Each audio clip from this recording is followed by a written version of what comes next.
ओम शांति। संगम युग ही नई दुनिया की नींव। संगम युग ही नई दुनिया की नींव है। आत्म अभिमान से स्वर्ग तक।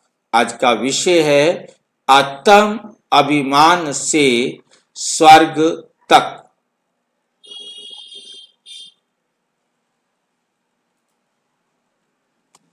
गीता में लिखा गया है कि देह सहित देह के सब धर्म छोड़ मामेकम याद करो।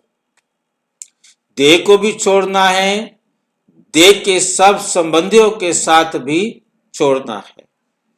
देह सहित देह के सब धर्म, संबंधियों की तरफ नहीं गया है। देह सहित देह के सब धर्म छोड़ो। किसी से भी हमारा कोई रिश्ता नहीं।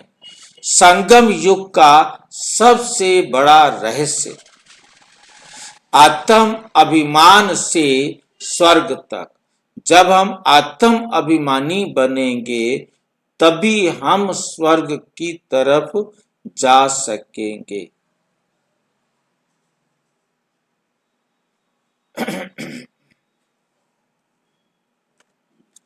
आवश्यक सूचना। ये वीडियो प्रजापिता ब्रह्मा कुमारी ईश्वरीय विश्वविद्यालय के मुरली ज्ञान आध्यात्मिक अध्ययन एवं आत्मिक चिंतन पर आधारित है। इसका उद्देश्य किसी धर्म शास्त्र, परंपरा या मान्यता का खंडन करना नहीं है। ये प्रस्तुति केवल गीता के वास्तविक आध्यात्मिक अर्थ और संगम युग की शिक्षा को स्पष्ट करने के लिए है। दर्शक इसे आध्यात्मिक दृष्टि से ग्रहण करें। दर्शक इसे आध्यात्मिक दृष्टि से ग्रहण करें। गीता का सबसे गूढ़ और सबसे गलत समझा गया वाक्य। गीता का सबसे गूढ़ और सबसे गलत समझा गया वाक्य है। गीता का वाक्य बड़ा गूढ़ है, बड़ा गहरा है, परंतु सबने उसका अर्थ गलत लिया।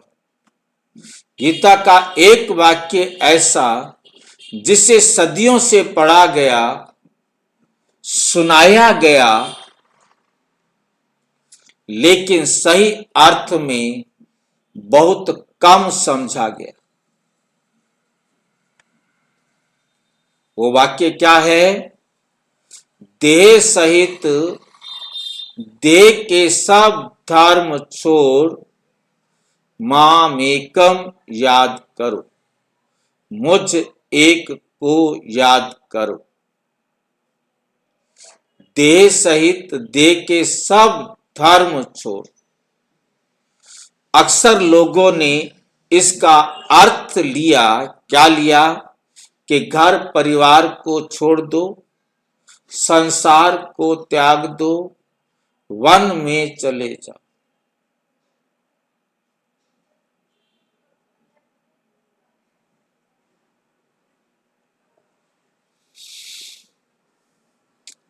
वन में चले जाओ। लेकिन प्रश्न ये है, क्या गीता संसार छोड़ने का शास्त्र है या संसार बदलने का? गीता कौन सा शास्त्र है?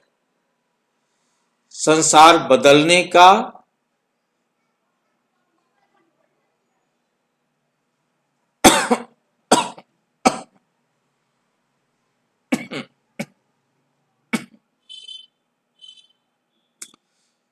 या संसार को बदलने का? यहीं से संगम युग का रहस्य खुलता है।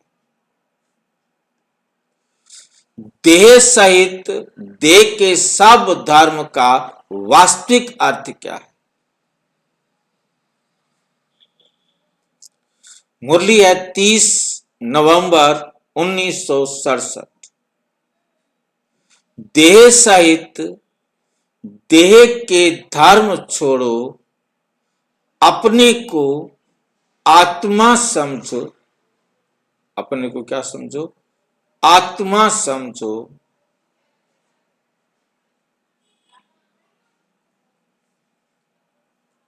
मैं पुरुष हूं, स्त्री हूं, नहीं। मैं हिंदू हूं, मैं मुस्लिम हूं, नहीं। ये देह के धर्म है।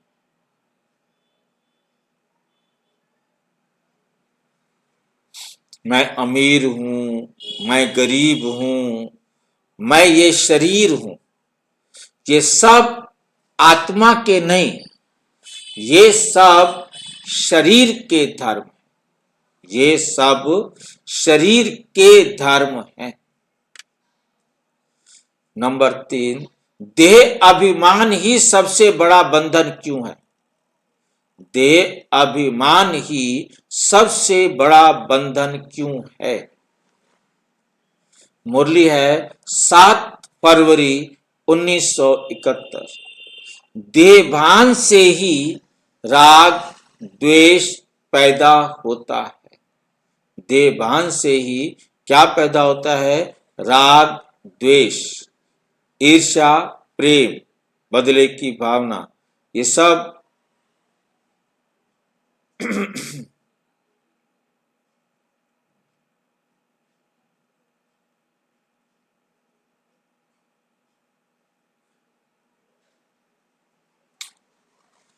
देहभान से ही राग द्वेष पैदा होता है। ये बाबा ने मुरली में 7 फरवरी 1971 को पढ़ाया। उदाहरण के लिए देहभान के कारण क्या आ गया? मेरी जाति, मेरा धर्म, मेरा परिवार। जहां मेरा शुरू, वहीं संघर्ष भी शुरू।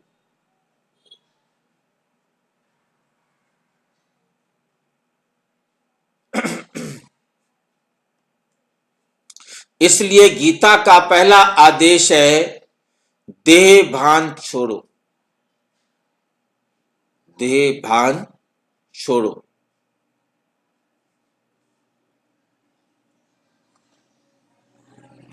ये आदेश हर युग में क्यों लागू नहीं होता? यह आदेश हर युग में क्यों लागू नहीं होता? मुरली है 25 नवंबर 1965। गीता का ज्ञान संगम युग पर ही समझ में आता है। गीता का ज्ञान कब समझ में आता है?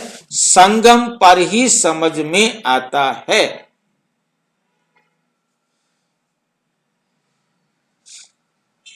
क्यों? सतयुग में देह भान है ही नहीं। सतयुग में देह भान है नहीं, कलयुग में देह भान आ जाता है, तो बाबा संगम पर समझाते हैं।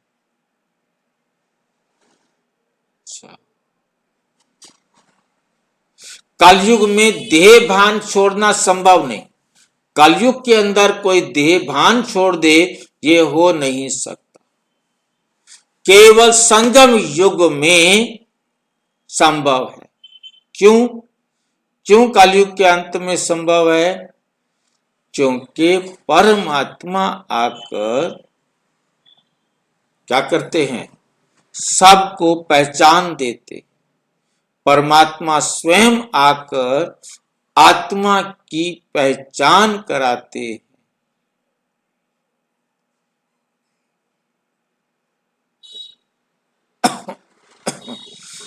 परमात्मा स्वयं आकर आत्मा की पहचान कराते हैं।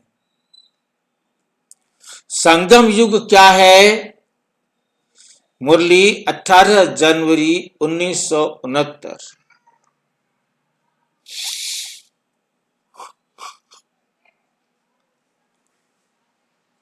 मैं संगम पर आता हूं। क्यों? क्योंकि यही आत्माएं बदलती हैं। ये समय है जब आत्मा में परिवर्तन होता है।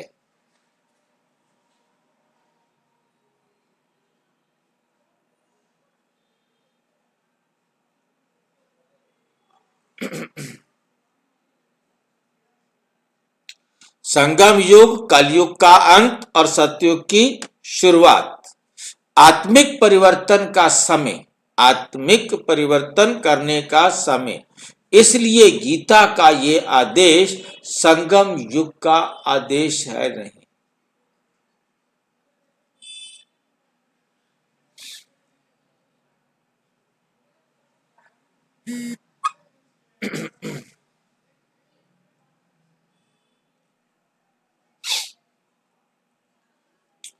इसलिए गीता का यह आदेश संगम युग का आदेश है।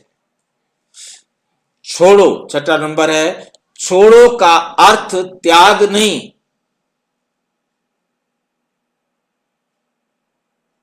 छोड़ो का अर्थ त्याग नहीं।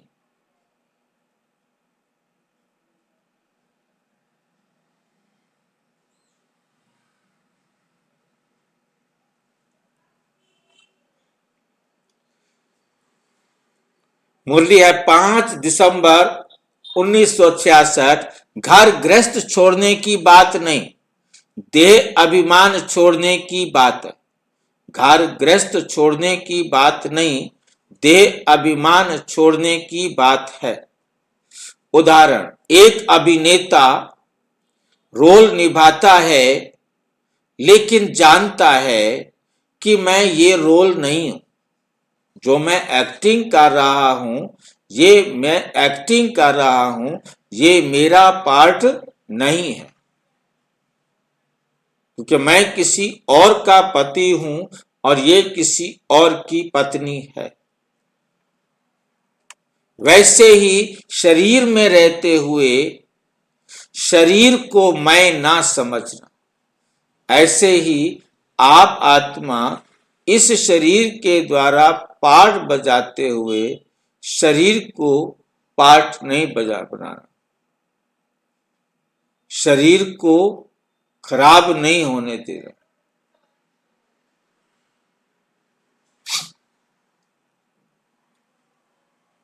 शरीर में रहते हुए शरीर को मैं ना समझना, ये शरीर मैं हूं ये नहीं समझना है। यही गीता का संदेश, यही गीता का बाबा आकर संदेश रिपीट करते।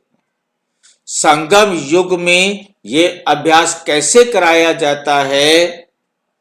मुरली है 21 मार्च 1970। अब अभ्यास करो, मैं आत्मा हूं। अभ्यास करो कि मैं आत्मा हूं। तीन मुख्य अभ्यास है। बार बार स्मृति में, बार बार स्मृति, मैं आत्मा हूं, मैं आत्मा हूं। बाप की याद शक्ति के लिए तो क्या आएगा? मैं मास्टर सर्वशक्तिवान हूं। जो भी भाषा हो।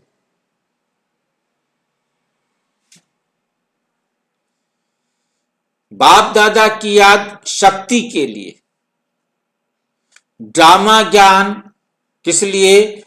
अब जिसको ड्रामा का ज्ञान मिल गया वह अब कोई प्रतिक्रिया करने का विचार नहीं करेगा। नहीं तो इनके वहां गए हैं,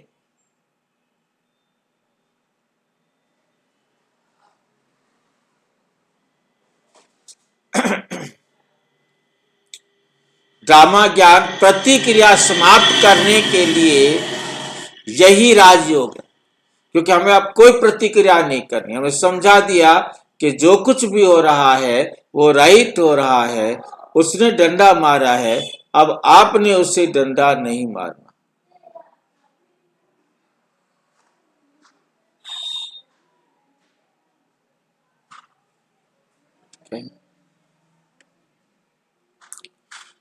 इस आदेश का नई दुनिया से क्या संबंध? इस आदेश का जो बाबा ने किया है, नई दुनिया से क्या संबंध है? मुरली है 14 अप्रैल 1972। जैसी स्थिति संगम पर वैसी प्राप्ति सतयुग। जैसी स्थिति होगी ना तुम्हारी संगम पर, वैसी तुम्हारी अवस्था होगी, स्थिति होगी। जैसी स्थिति संगम पर वैसी फिर प्राप्ति आपको सतयुग में होगी, सतयुग में होगी। जो देह भान छोड़ता है वही सतो प्रधान बनता है।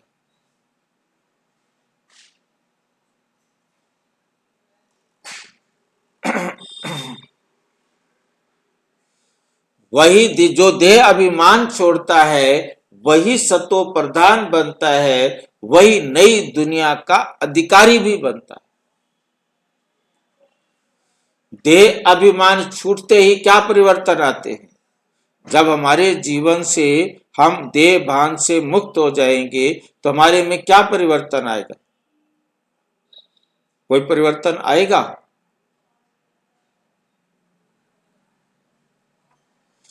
मुरली है 9 सितंबर 1965। आत्मिक स्थिति से जीवन हल्का हो जाता है।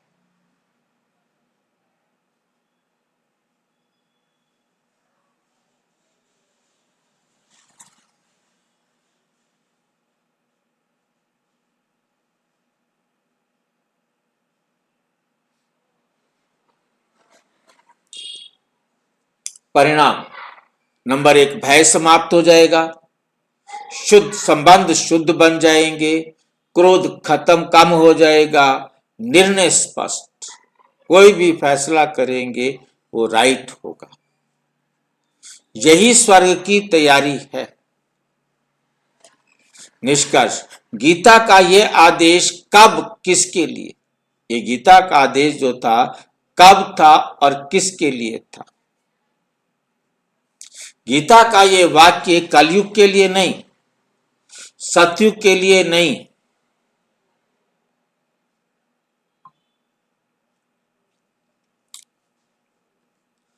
मुरली 2 अक्टूबर 1967। ये पढ़ाई संगम युग की है, ये पढ़ाई संगम युग की है।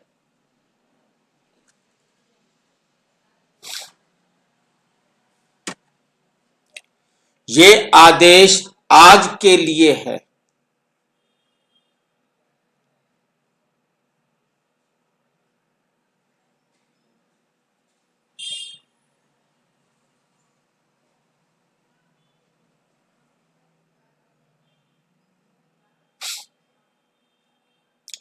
हम आत्मा बने, ये आदेश आज के लिए है, ताकि हम आत्मा बने और कल देवता बने। आज आत्मा बने और कल देवता बने। अंतिम संदेश, अगर आज ये वाक्य आपको कठिन लग रहा है, आपको कठिन लग रहा है तो समझ लें अभ्यास बाकी है, अभ्यास नहीं किया।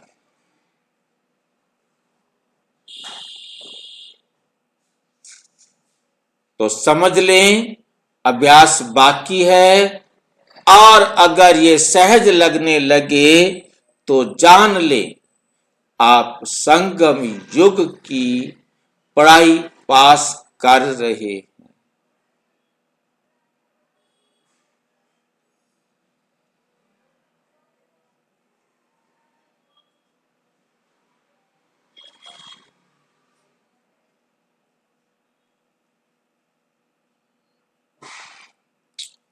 ये सहज लगने लगे तो समझ लेना, क्या जान लें आप संगम युग की पढ़ाई पास कर रहे हैं। संगम युग की पढ़ाई क्या कर रहे हो? पास कर रहे हैं। अच्छा, ओम शांति।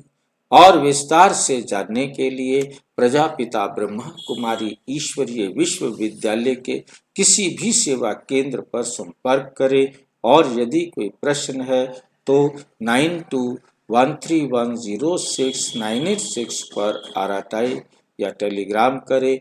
96 50692270 पर केवल व्हाट्सएप करें, फोन नहीं। ओम शांति।